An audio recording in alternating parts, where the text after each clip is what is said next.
Counselling போறவங்களை இன்றைக்கு கூட நம்ம சமூகத்துல பல பேர் பைத்தியம்னு நம்பிக்கிட்டு இருக்காங்க. ஆனா இது உண்மைதானா? இல்லை, கவுன்சிலிங் தொடர்பான இது ஒரு தவறான மூட நம்பிக்கையா?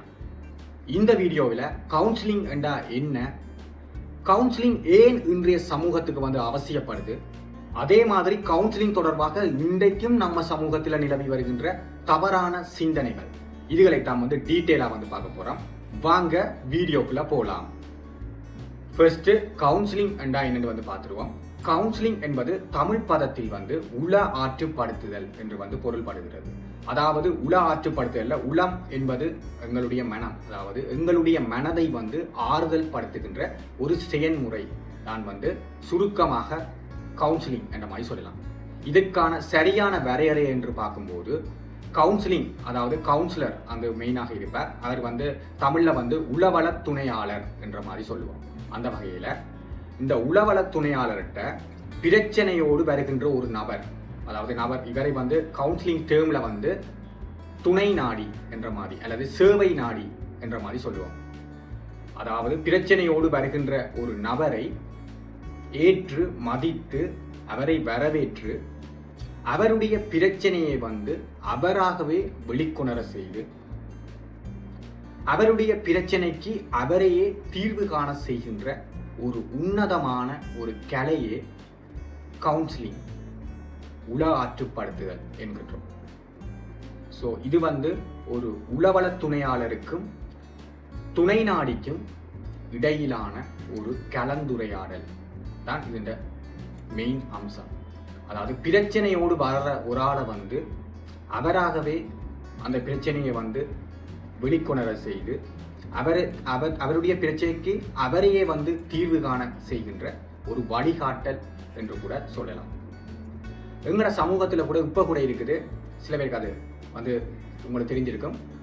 ஒருத்தர் பிரச்சனையை தனக்குள்ள மூடி தனக்குள்ளேயே வச்சிருந்தா அது அவருக்கு மிகப்பெரிய டிப்ரெஷன், ஸ்ட்ரெஸ் அதில் கொண்டுடும். ஆனா ஒரு பிரச்சனையை அவர் வெளியில ஒரு சக நண்பரோடையோ இன்னொருத்தோட அதை பகிர்ந்து கொள்கின்றார், அதை போல் சொல்லுகின்ற போது அவருக்கு மனதில் இருக்கிற பாரம் எல்லாமே குறைந்திடும் என்ற மாதிரி சொல்லுவாங்க.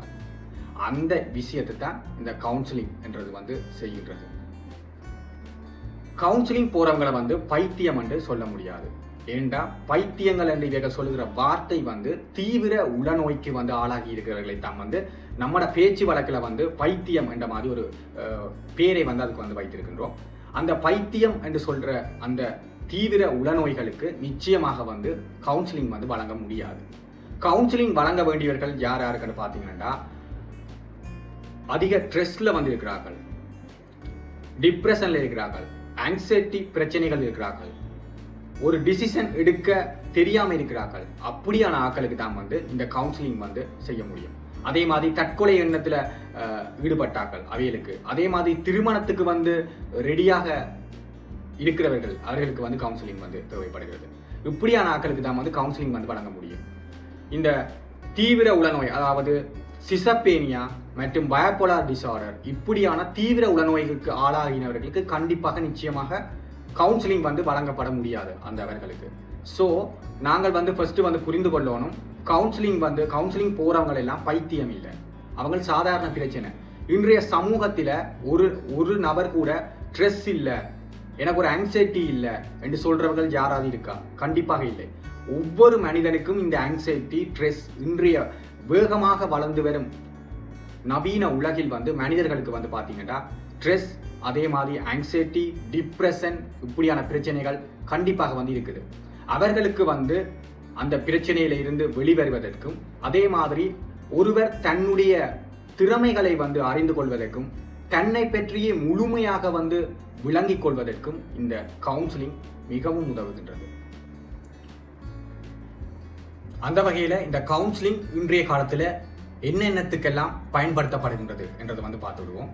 முதலாவது ஸ்ட்ரெஸ்ஸை குறைப்பதற்கு. நான் இந்த ஸ்ட்ரெஸ், அதாவது மன அழுத்தம் தொடர்பாக, மன அழுத்தம் என்றால் என்ன, இந்த மன அழுத்தத்தை எவ்வாறு குறைக்கலாம் என்ற தொடர்பான ஒரு வீடியோவை இதற்கு முதல் கூட முன்னைய காணொலிகளில் பதிவிட்டிருக்கேன். அதில் போய் டீட்டெயிலாக பார்த்து கொள்ளுங்கள். இந்த கவுன்சிலிங் மூலமாக எங்களுடைய மன அழுத்தத்தை குறைக்க முடியும். எங்களுக்கு பார்த்தீங்கன்னா நாளாந்தத்தில் பல்வேறு மன அழுத்தங்கள் ஏற்படும். வேர்க்கிடத்தில் மன அழுத்தம் ஏற்படும், குடும்ப ரீதியான மன அழுத்தங்கள் ஏற்படும். அதே மாதிரி ஒருவர் வந்து காதலித்து காதல் தோல்வி அடைகின்ற போது அவர் வந்து மன அழுத்தம் மற்றும் அதால மனச்சோர்வுக்கு கூட ஆளாவார்.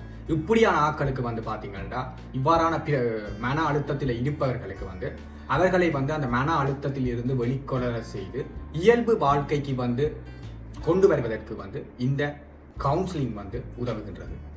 இரண்டாவது, ஒருவர் தன்னை பற்றி முழுமையாக அறிந்து கொள்வதற்கு. ஒரு சிலருக்கு தங்கள்கிட்ட இருக்கிற டேலண்ட்டை கூட இன்றைக்கு வரைக்கும் தெரியாது. ஆனால் அவங்களுக்குள்ள நிறைய டேலண்ட் இருக்கும், பட் அவங்களுக்கே அது தெரியாது. நீங்கள் ஒரு கவுன்சிலிங் நார்மலாக ட்ரை பண்ணி பாருங்க, கண்டிப்பாக உங்களுக்குள்ள இருக்கின்ற மறைந்து இருக்கின்ற திறமைகள், உங்களுக்கு இருக்கிற டேலண்ட்டுகள் எல்லாத்தையுமே வந்து கொண்டு வர முடியும். அதே மாதிரி நீங்கள் வந்து பார்த்தீங்கன்னா உங்களை பற்றிய ஒரு முழுமையான தெளிவை வந்து பெற்றுக்கொள்ள முடியும். நீங்கள் கவுன்சிலிங் போயிட்டு வந்து பாருங்க, உங்கள நிறைய இம்ப்ரூவ்மெண்ட் வந்து கண்டிப்பாக தெரியும். சில பேர் வந்து ஒரு பிரச்சனைக்கு வந்து தீர்வு காணாம வந்து தடுமாறி கொண்டிருப்பார்கள், குழம்பி போயிருப்பார்கள். அப்படியானவர்கள் கூட தங்களுடைய ஒரு பிரச்சனையோ ஒரு உதாரணத்துக்கு வந்து பார்த்தீங்கன்னா ஒரு ஆள் வந்து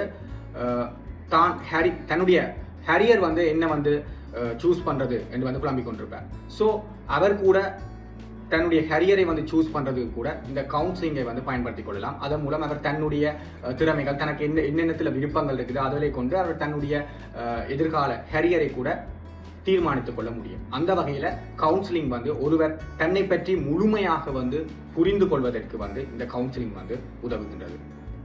அடுத்து, உங்களுடைய எமோஷனலை வந்து கண்ட்ரோல் பண்றதுக்கு வந்து இந்த கவுன்சிலிங் வந்து மிகவும் உதவுகின்றது. இன்றைய சமூகத்துல நிறைய பேருக்கு வந்து பாத்தீங்கன்னா அதீத கோபம், அதீத சோகம் இதெல்லாம் வந்து போட்டு கண்ட்ரோல் பண்ண முடியாத லெவலுக்கு இருக்கும். இந்த எமோஷனல்களை வந்து கண்ட்ரோல் பண்றதுக்கு வந்து இந்த கவுன்சிலிங் வந்து நிச்சயமாக வந்து உதவும்.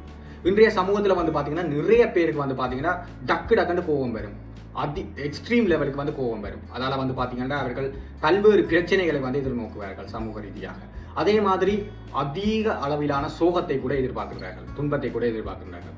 ஸோ இதுல இருந்து அவர்கள் வந்து வெளிவருவதற்கும் இந்த எக்ஸ்ட்ரீம் லெவல் எமோஷனல்களை வந்து கட்டுப்படுத்துவதற்கும் வந்து இந்த கவுன்சிலிங் வந்து உதவுகின்றது.